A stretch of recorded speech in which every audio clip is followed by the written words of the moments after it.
You see, actually what happens is, when relationships are not all right, the physical brain itself develops problems. And if we do a brain scan, we can actually see this as some dots, some lines on the brain.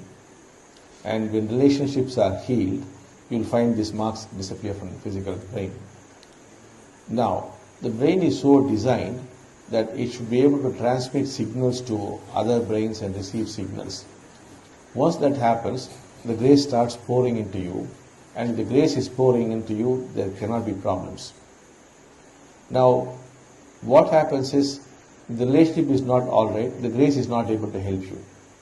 So the moment you set right this a relationship, you will find actually the brain changing physically, and the grace starts pouring in. So without grace, what could you do?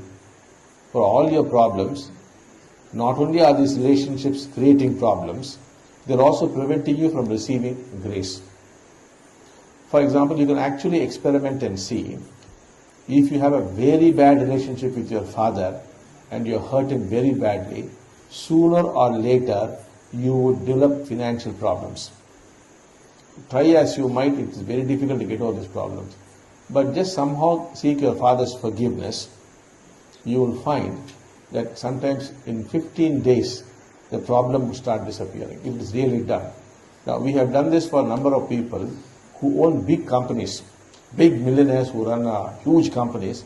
Suddenly the company will start declining.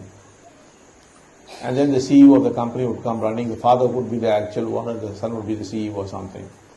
And then very often you would trace it back to some kind of hurt caused to the father by the boy.